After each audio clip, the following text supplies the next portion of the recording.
Un lancement, celui de la réhabilitation du troisième et dernier tronçon Nouakchott-Boutilimite, c'était hier.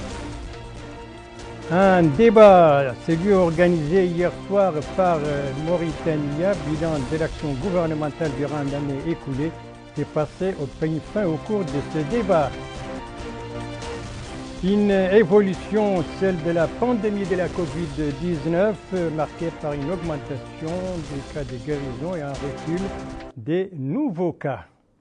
Voilà donc pour les principaux titres de votre journal et c'est parti, mesdames, mesdemoiselles, messieurs, bonsoir et bienvenue à votre 22h de ce samedi 2 janvier 2021, à 22h que nous commençons à Boutilimite avec le lancement de la réhabilitation du troisième et dernier tronçon de Nouakchott-Boutilimite. Ça, c'était hier au cours d'une cérémonie supervisée par le ministre de l'Équipement et des Transports en compagnie de son homologue de l'emploi, de la jeunesse et des sports. Alors, la longueur de ce tronçon, qui a procédé au lancement de ce tronçon? Élément de réponse avec notre envoyé spécial Mohamed El-Amin Abdelwadoud, dont le compte-rendu revient en français par Abdoulaye Demeba.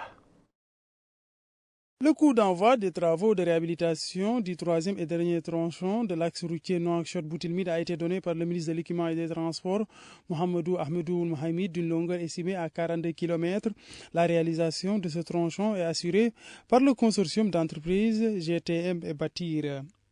Le coût des travaux est estimé à environ 6 milliards de l'ancienne UGIA sur financement de l'État mauritanien. Le ministre de l'Équipement et des Transports a affirmé qu'au cours de l'année écoulée, plusieurs projets routiers ont été réalisés, dont la route Nouakchott-Rosso, grâce à une coopération entre notre pays et l'Union européenne. Il en est de même de la route Erkiz-Mededra, le deuxième tronçon de l'axe routier Boutilimite-Alec d'une longueur de 50 km sur financement du FADES, Fonds arabe pour le développement économique et social, entre autres.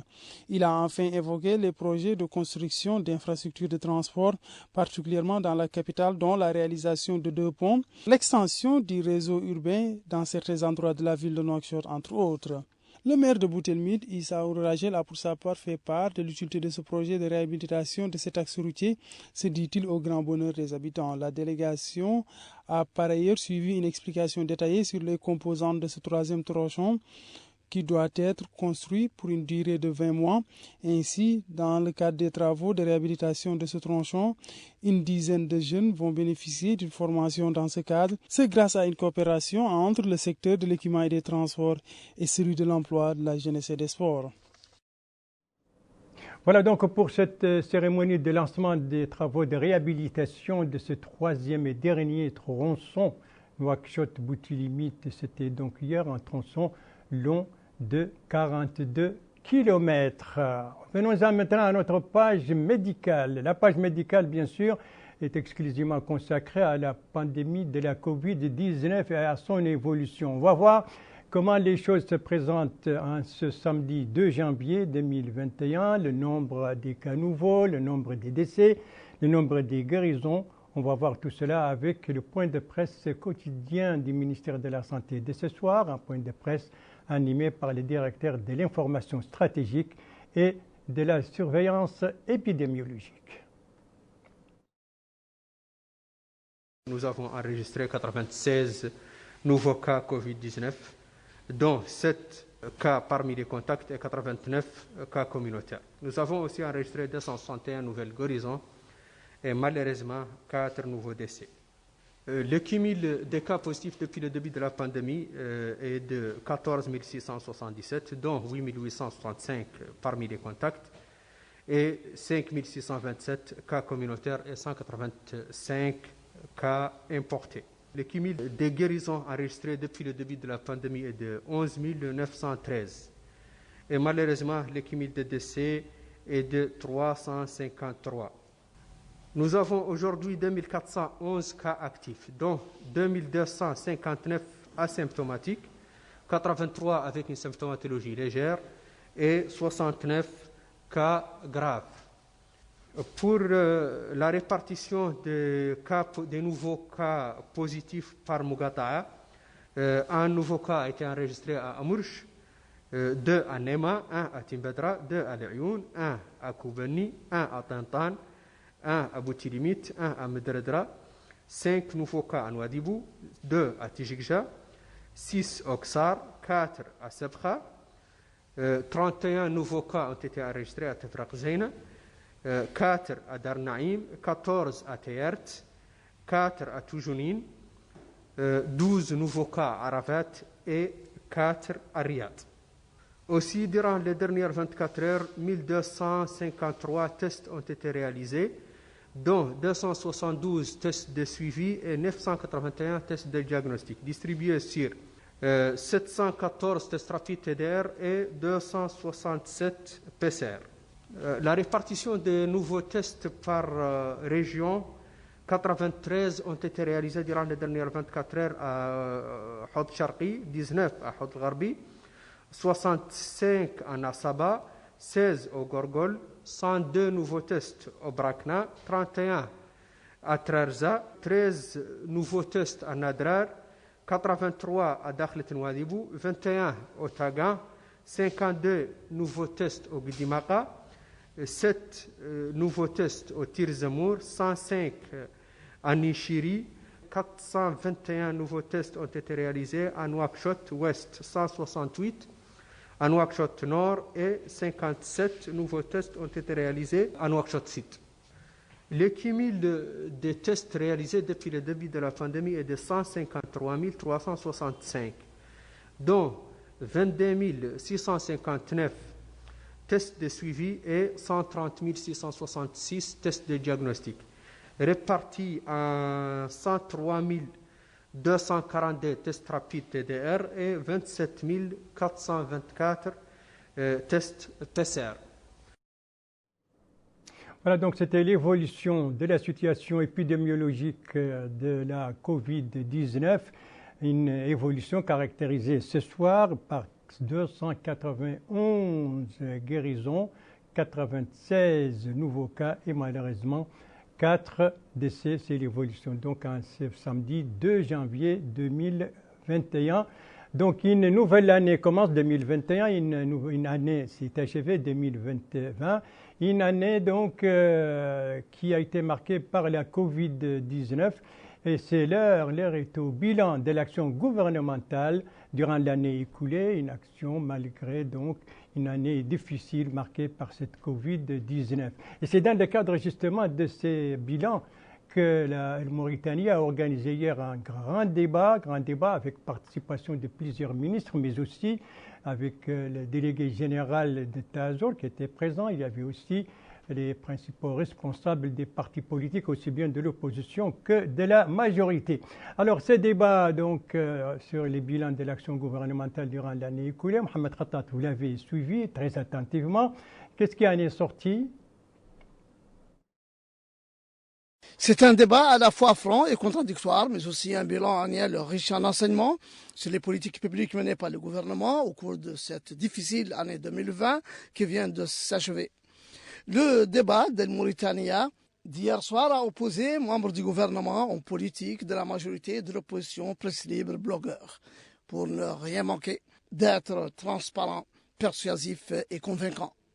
Une longue veillée sur El Mauritania qui a donné la parole à ce panel de personnalités afin d'évaluer le travail du gouvernement, ses réalisations et les obstacles qui se sont dressés devant certaines de ses actions, de ses programmes et de ses projets structurants le long de cette année 2020, marquée du début à la fin par l'avènement de la pandémie Covid-19, véritable onde de choc devenue rapidement un enjeu majeur planétaire où toutes les nations ont tenté, tant bien que mal, de concilier différents facteurs, notamment la santé et l'économie. Notre pays qui a su mettre en œuvre une stratégie cohérente, globale, intégrée et graduelle, couplée à une souplesse en fonction de l'évolution de la situation à laquelle, à chaque fois, un palier de mesures préventives a été activé, n'en est pas pour autant sorti indemne. Quel bilan faut-il faire de 2020 et qu'en est-il des effets négatifs de la pandémie sur notre économie? Le ministre des Affaires économiques et de promotion des secteurs productifs, Khan Mahmoudou Ousmane, répond. Effectivement, 2020 a été une année difficile marquée par la pandémie, dont le ministre de la Santé parlera. Cette pandémie a eu des effets négatifs sur la croissance de notre économie. Cette croissance avait été estimée au cœur de la pandémie en moins 3,2%, mais je l'espère, nous croyons que la chute sera moins forte que cela, malgré tout, à la fin de l'année. Quand on fera l'évaluation dans quelques semaines, je pense qu'on aura fait un peu mieux que ce qui avait été craint. Le département des affaires économiques a rempli sa mission en mobilisant des ressources, d'abord pour financer des projets publics dans des secteurs importants pour le pays, l'hydraulique, parce que le ministre de l'hydraulique est là, mais aussi l'éducation, la santé, le développement rural, le transport. Des montants importants ont été mobilisés. En 2020, un total de 340 milliards a été mobilisé. À peu près 220 milliards pour les secteurs que je viens de citer, les 5 secteurs que je considère comme étant particulièrement importants, l'éducation, la santé, l'hydraulique, le transport et le développement rural, qui ont en 2020 bénéficié de 220 milliards. Nous avons bénéficié, du fait de la pandémie, je dois le dire, il faut l'avouer, d'un montant important d'appui budgétaire pour aider le pays à faire face aux effets de la pandémie. Tous nos partenaires ont participé, ont été à nos côtés pour apporter leur contribution pour soulager le pays. Ça a été des montants importants qui ont été mobilisés en appui budgétaire. L'action du gouvernement a encore une fois eu affaire à une seconde vague de la pandémie, induisant de grands bouleversements dans le monde. Dit le ministre des Finances, Mohamed Lamine Ould Dahbi, fut une année budgétaire à caractère particulièrement social par excellence. Même si la finance générale a été encerclée de partout par les pressions et des conséquences néfastes de la Covid-19, autant sur les dépenses sociales, les systèmes sanitaires, l'économie, les investissements, la faiblesse des recettes, nous avons pu, grâce au programme Oulawiyati, financé à hauteur de 70 milliards, Dougia et Ta'ahudati, comme cadre global, en plus du programme spécial agropastoral, des projets de Ta'azour, nous avons pu atténuer ces effets négatifs de la Covid-19, notamment grâce à un fonds spécial Covid. Il y avait à choisir entre le confinement et ses conséquences néfastes et la redynamisation de l'activité économique. Sur le plan de la santé, le gouvernement a eu maille à faire avec cette pandémie qui a bousculé et l'apparition de la seconde vague. Nous avons pu mettre sur pied 108 équipes de suivi épidémiologique sur l'ensemble du territoire national, dont 26 à Nouakchott. Et dans chaque hôpital, créer une aile dédiée Covid-19, en plus du recrutement dans cette période de 1030 employés et une réa spéciale Covid-19.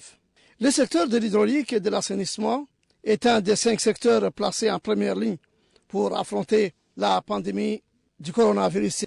Le secteur de l'hydraulique a accompagné la situation avec d'importantes réalisations, déclare le ministre Sid Ahmed Ould Mohamed, en achevant la dernière étape du projet Dhar, en réalisant 130 forages dans différents endroits du pays.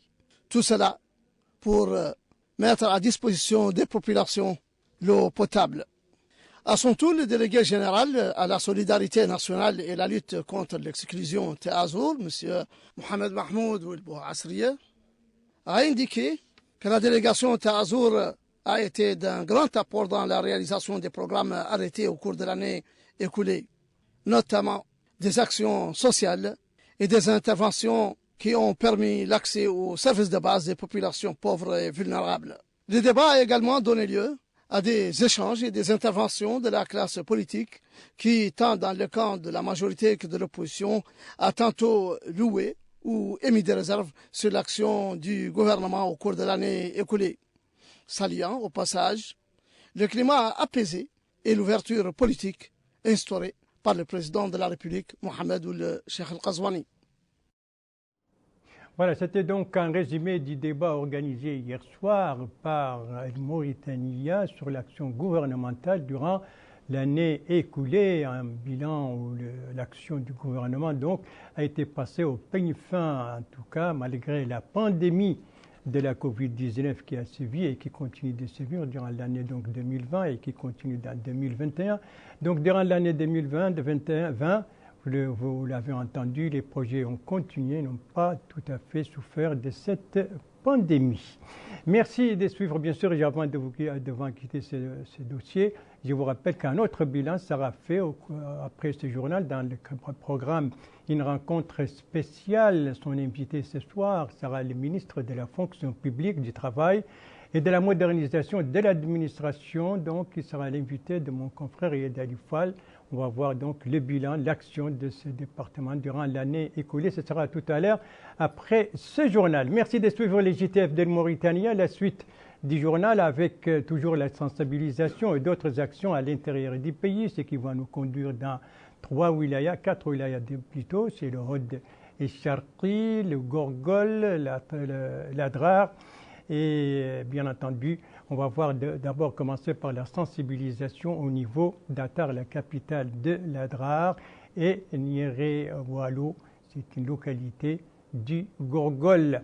Des éléments d'information nous ont été communiqués par nos correspondants régionaux, des éléments d'information qui ont été compilés en français par Abdoulaye Demeba.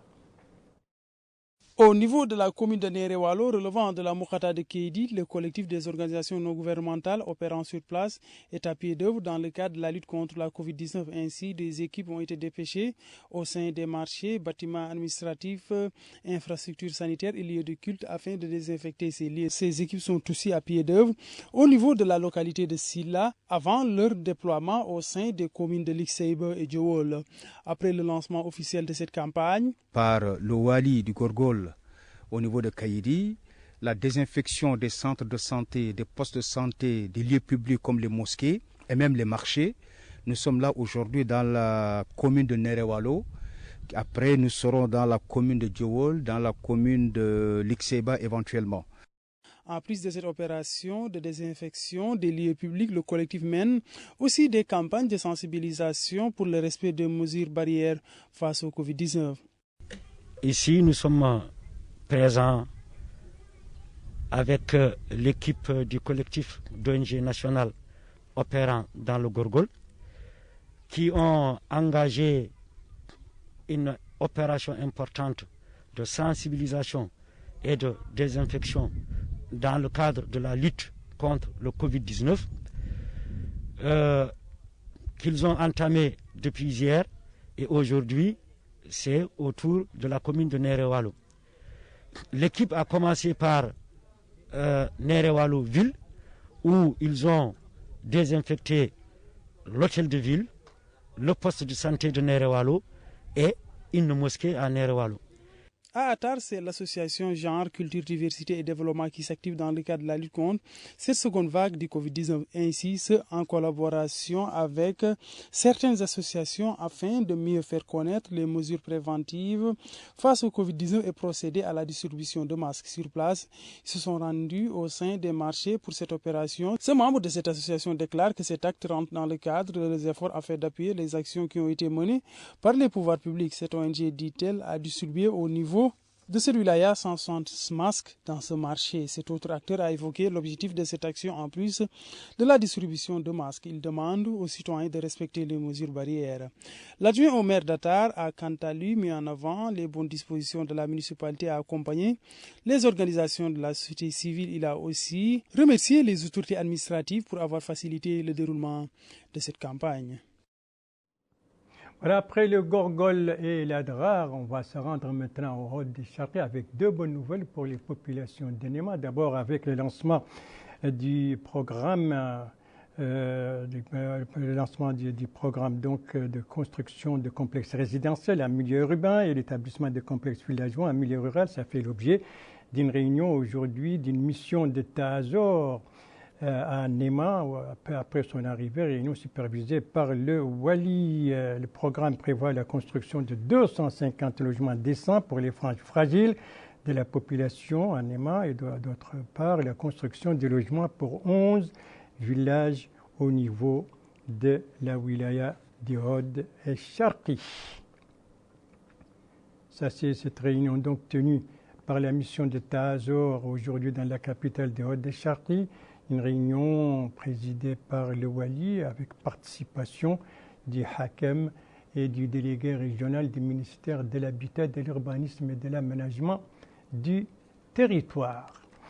Autre bonne nouvelle également pour les populations de la capitale des Hauts-des-Charqis, cette fois dans le domaine de l'électricité, ceci avec l'installation d'un nouveau générateur électrique. Donc, cérémonie qui s'est déroulée hier soir, supervisée par le Wali et le directeur général de la Sonélec. C'était à l'occasion d'une visite qu'ils ont effectuée au siège de la centrale à Néma. Précision sur cet événement avec notre correspondant permanent là-bas, Abdallah Souvi, dont l'élément, dont le reportage est revu en français par Houroul Meilah. Ce nouveau générateur électrique, objet de la visite du Wali du Haut al-Qarbi et du directeur général de la Somelec, est d'une capacité de 1250 kVA. Il permettra de couvrir le déficit enregistré en matière de production d'électricité à Néma et donc de mettre fin au fréquent délestage dont souffre la ville. Ces précisions ont été fournies par le conseiller technique du directeur général de la Somelec. Il a précisé que cette visite s'inscrit dans le cadre de l'identification des problèmes techniques posés à la centrale électrique hybride de Néma et à celle d'Ad al-Bagro. Le conseiller technique a ajouté que le projet de mise en place des réseaux électriques a atteint un stade avancé. Il permettra la fourniture de l'électricité à toutes les muqata'a de la wilaya et à plus de 20 villages. Le conseiller a affirmé qu'avant février prochain, tous les problèmes seront surmontés et l'approvisionnement en électricité de ces villes et villages sera assuré. Le maire de Néma a salué l'installation de ce nouvel équipement qui contribuera à renforcer les prestations en matière d'électricité dans la ville. Il a ajouté que les habitants fondent sur cette nouvelle acquisition de grands espoirs pour couvrir le déficit dont ont souffert les citoyens lors des périodes précédentes. Néma, la capitale des Hauts-des-Charqis, qui dispose donc désormais d'un nouveau générateur électrique, ce qui va contribuer à mettre fin au problème de délestage chronique là-bas. Voilà, ce journal est à présent terminé. Merci à vous, madame, mademoiselle, monsieur, de l'avoir suivi. Merci bien entendu aux équipes rédaction et techniques qui ont participé à sa conception. Je vous en rappelle les principales informations. Ici, c'est à Boutilmi. C'était hier le ministre de l'Équipement et des Transports en compagnie de son collègue de l'Emploi, de la Jeunesse et des Sports. Lancement, donc, il procède au lancement des travaux de réhabilitation du troisième et dernier tronçon Nouakchott-Boutilimi. Ici, c'était ce débat organisé par le Mauritania, débat avec participation de plusieurs membres du gouvernement et des responsables des partis politiques, où l'action du gouvernement a été passée au fin durant l'année écoulée malgré la pandémie de la Covid-19. Ici, c'est l'évolution de la pandémie de la Covid-19 en ce samedi 2 janvier 2021, caractérisé par 291 nouveaux cas de guérison, 96 nouveaux cas positifs donc, et malheureusement 4 décès. Voilà, je vous rappelle que tout à l'heure après ce journal, vous suivrez les débats au cours du programme Liqa Khas, rencontre spéciale avec mon collègue Edi Alifouad, qui aura pour invité le ministre de la fonction publique, du travail et de la modernisation de l'administration. L'occasion pour le ministre de faire le point, au cours du débat de faire le point sur l'action de ce département durant l'année écoulée, donc autrement dit l'année 2020. Et je n'oublie pas de vous rappeler également les gestes barrières très efficaces face à la Covid-19 et particulièrement face à sa seconde phase très virulente.